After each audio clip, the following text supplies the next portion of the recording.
Escape from Tarkov Arena is one of the strangest shooters that I have played in a while, and I'm not even sure if Battlestate Games knows what's going on with it. It just got an update, it did move it in the right direction, but let's talk about Tarkov Arena in general.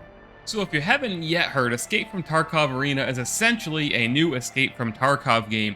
It is something like a tactical shooter. It is on small 5v5 maps, one team versus another. There's none of the extraction shooter stuff that Escape from Tarkov is known for. It just came out in December 2023. It's been out for a few months. It is technically in beta, and you can buy access for $35. Or if you own the Escape from Tarkov Edge of Darkness edition, you did get an invitation essentially included. I won't say for free, but this is a paid experience, $35, which we're going to get into because we need to talk about who this game is for after we visit all of these details. So while I roll gameplay from my recent Escape from Tarkov Arena stream that I did over on Twitch, twitch.tv/Reynolds, by the way, again, Tarkov Arena is a 5v5 mode that works something like Counter-Strike or Valorant. You know, there's two teams, one team on either side, but instead of being a game with its own economy like a gun purchase wheel, at the beginning of the match, not the beginning of the round, at the beginning of each match, you pick an operator or a loadout with various guns, and that's something that this most recent update in February of 2023 did, and I think it made these loadouts, especially the early ones if you're a new player, a little more friendly and easier to understand. But you've got your basic loadouts, you know, some loadouts with an assault rifle, shotgun, a sniper rifle, a DMR, and you've got all these choices, but I think what's interesting is you're locked into that loadout for the match once you accept it. If you pick, you know, a certain AK with a certain type of ammo, that's what you have every round for the match. Win, lose, or draw. You can't, there's no counterplay. You can't change it up. You don't save up your money, you know, in between rounds to get better guns like in a Counter-Strike or a Valorant. Instead, you pick a playstyle for the whole match. And I actually think in general, I'm not a huge fan of this system. You do have an overall balance of money in general you have to maintain, just like you do in Escape from Tarkov. You know, if you want to buy the better operators, so to speak, for the game, you have to have the money to afford it. I'm not a huge fan of this system, and again, I think not allowing counterplay and changes of strategy mid-match is actually a bit of a miss for me. If I'm struggling with the current playstyle in the match and I want to change it up, I can't do that. I'm locked into that playstyle for the match, and I just don't think, I know, you know, Tarkov's mantra is kind of being hardcore and punishing and so on, but I just don't think that that system does the game any favors, in my opinion. As of the March 2024 update, I think I said 2023 in an earlier clip, my bad, we are up to 6 maps. The game launched with 5, and it added a 6th map in the most recent update, and I do think the new map is a good addition. I'll say that right up front. In general, I'm not a big fan of any of these maps. Like, you know, Counter-Strike and Valorant, in my opinion, just have stronger maps. Rainbow Six, I'm not a big Siege person, but there's a lot of maps in that game, clearly, and I imagine a lot of them are pretty good. I don't think these maps are bad maps in Escape from Tarkov Arena. There's only 1 or 2 of the 6 that I really don't like, period.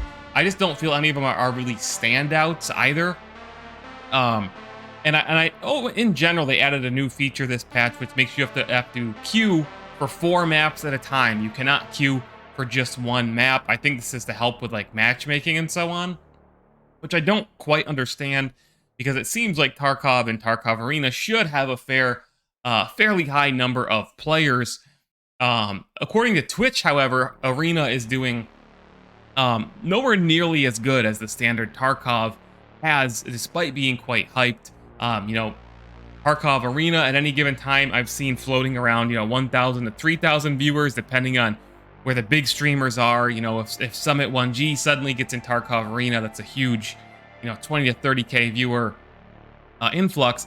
But in general, Tarkov Arena is getting a fraction of the attention of the standard Escape from Tarkov, which brings me back to, we're going to get into some more details and impressions here, but who is this game for? I can't figure it out. When I first heard of Escape from Tarkov Arena, I thought it was going to be a game that helped bring in new players to the Tarkov franchise and IP, kind of act as a bridge to get people to come over and play the standard game, Escape from Tarkov.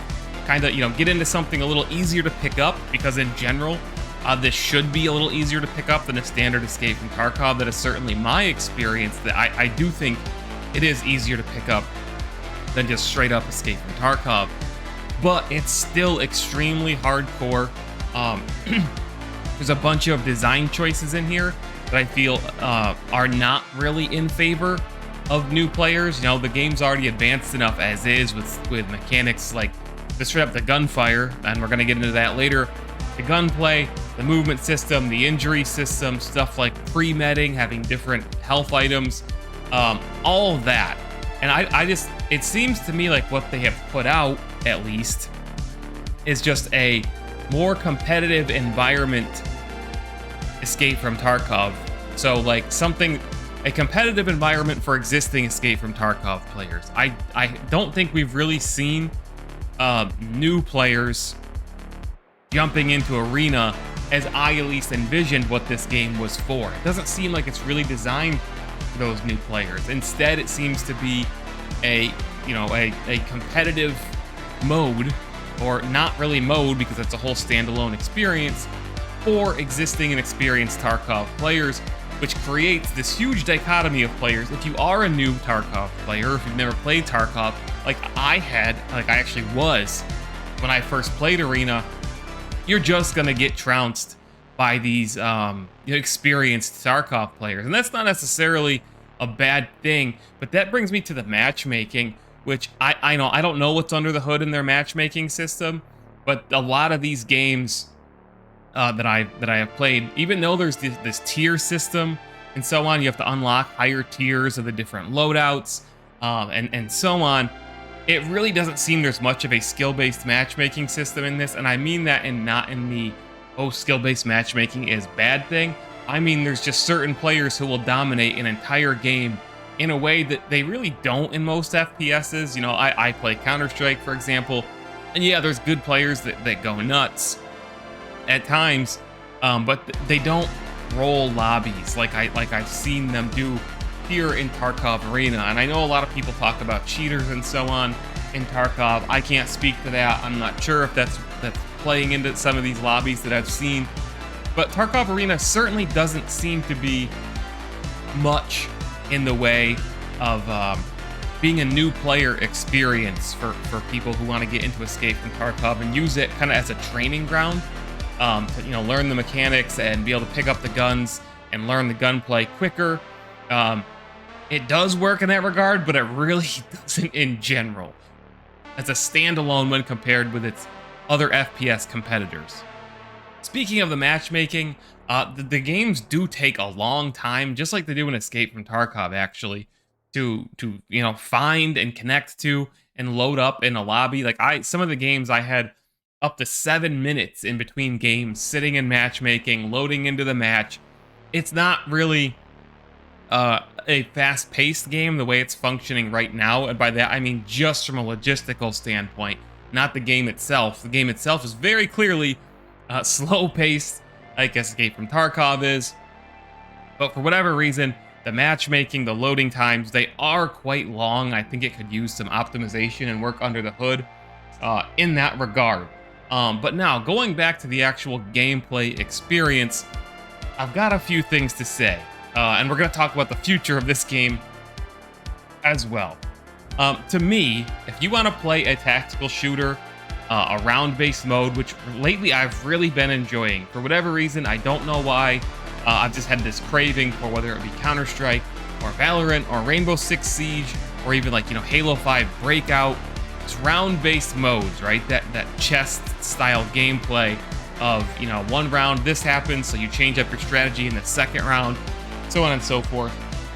But right now, I just can't recommend this game to anybody who doesn't already say that they're an Escape from Tarkov fan. Like I said, I believe there are better examples of tactical shooters out there. And then just the mechanics. And I know some people, the hardcore Tarkov players, are really going to roll with this. And I know they can't do it differently. But the gunplay in Tarkov and the movement in Tarkov, to this day, they don't feel right to me, and I feel like that's almost exacerbated in this more competitive arena style shooter, tactical shooter setting. You know, the gunplay to me has never made sense. It's you know, people say realism. Realism is all well and good, but when I blast somebody with a shotgun point blank and hit 3 times, but it doesn't kill the other person because they're flechette rounds or whatever, and he's able to just turn and burn me with an AK or whatever, I'm sorry, that's not realism. That doesn't make sense. And there's times where you're shooting some of these guns, and the scope is so large on your screen, or the muzzle flash, or the visual recoil, or whatever is so strong, you can't even see the person that you're shooting.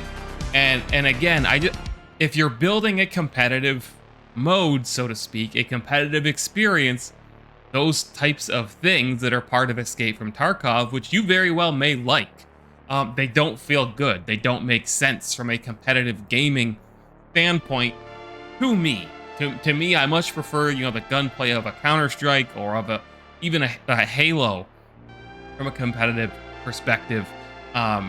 Even Overwatch, for God's sakes. Very different games, right? And I like games with realistic gunplay. For example, I was a huge PUBG fan. I still feel that PUBG gunplay is unrivaled and classic.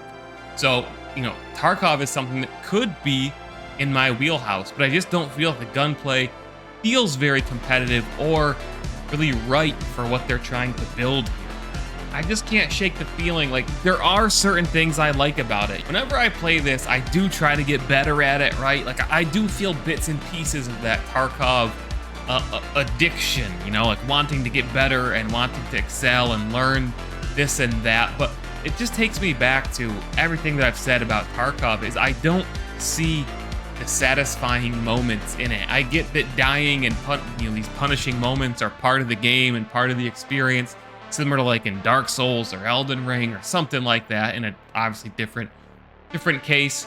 But when I kill people, when I get a double kill or whatever, or when I hit a headshot, it just doesn't feel satisfying in the way that it does in many other shooters. I never get those thrilling moments, those exhilarating moments when you get that triple kill, or you know, you hit a couple headshots in a row, or whatever. I personally just don't feel it in either Escape from Tarkov or Tarkov Arena, which leads me to my next point, which I don't think we know the answer to this yet. Right now, you can only play ranked mode. There's 2 different modes in Tarkov Arena at this point in time. One of them being the mode that you've seen the gameplay up on screen here. The other mode, however, is a tournament-style mode, which is really cool. I do think it's a pretty unique mode. The waiting and kind of spectating in between rounds, where you wait for your team to get put in the arena, so to speak, isn't for everybody. But I do like that tournament idea. You know, the finals played on a tournament idea, and I think that was really cool. But there's other modes listed right on the Escape from Tarkov Arena main menu. And I know a lot of people have been asking, what are these modes? Are they going to add something that is very straightforward, like a team deathmatch, kind of strip away all this stuff, you know, for maybe the new players, like I said, looking to just learn the very basics of Tarkov before they go out into the wilderness on their own. I've also heard people speculate about a straight-up battle royale with Tarkov mechanics. You know, would that be a hit? I don't know. I would certainly give it a try. I think a lot of people would give it a try, but a lot of work would obviously go into that, building an entire battle royale map, very different than extraction shooter maps, or of course, tactical shooter maps as well. So we don't know what's in the future for this game, but again, because it is designed kind of so strangely, is it something for new players? Is it something for people who are Tarkov players but want a competitive environment? If that's what it is, I mean, either way, I'm not sure how big the market is for this thing in the long term, unless they take it free to play. If they take it free to play, I think this is and can act as a true bridge to the core Escape from Tarkov experience. As long as they are charging for it, I don't see it being a massive hit in the long run, and I don't know how much time and money and resources Battlestate can or should put into it. And I'm not saying it's dying. I'm not saying that it's going to be dead a year from now. I just don't know in the grand scheme, what's the plan for this. I would like to hear more. I'd like to see a roadmap for Tarkov Arena and just hear more of their plans, because the design decisions and what I thought this game was going to be right now aren't exactly aligned. The skills that you learn in Tarkov and Tarkov Arena just don't really transfer to other FPSs. And some people may like that, some people may not. But breaking news, kind of, there is a Tarkov Arena roadmap. And actually, this spring they've confirmed there's a new map and a new mode called Last Hero coming. Again, that sounds like a BR thing. I would kind of expect maybe more like a free-for-all, or even a, maybe a Battle Royale-like experience, but probably on a smaller map, not more like a true Battle Royale. Just my expectation. All other quality of life improvements and so on, anti-cheat improvements. And then in the summer, midsummer specifically, not the horror movie, another new game mode that I talked about earlier, another new location, match history, achievement system. They are building on the whole experience that is Tarkov Arena in a positive way. But the questions that I have about the actual core, I guess, design decisions and appeal remain. It feels like, it looks like they're going to build out the game and its content and its features, which is great. But a lot of those questions I have and points I make are still valid. That's it for this video, guys. Let me know if you've played Tarkov Arena, what you think of it. I'm sure there's going to be experienced Tarkov players are probably going to have one opinion. Other people are probably going to have another, but I'm very curious to hear the opinions, especially of the people who have never played Tarkov. If it actually helped you get into Tarkov, or if you played it and you just dropped it. Where does everybody stand on this? I feel like it's going to be divisive, but I wanted to get my ideas and thoughts out there. I do feel like this most recent update was a step in the right direction, and I'm curious to see where it goes, especially as these new modes go, see how the maps evolve, so on and so forth. So, that's it. Check out the other content on the channel, and go check out our other channel, which is dedicated exclusively to Dead Drop and Midnight Society. We cover that game in full. I even have a live-action short film, and we're working on our next one, which you can support on Patreon. Link down in the description. Thanks for watching, guys. Mayor Reynolds out. This video is sponsored by G Fuel Energy, a sugar-free energy drink available in both powdered and canned form, and you can get 20% off using code MAYOR at discount. That's just MAYOR, M-A-Y-O-R. Right in checkout, it's going to get you 20% off. There's a ton of good flavors, including this new Cyberpunk 2077 Phantom Liberty flavor. If you need a competitive edge, guys, something to keep you up on those late nights, or just get you hyped for whatever the latest release is, look no further than G Fuel Energy and use code MAYOR to get a discount on your order and support my content and channel at the same time.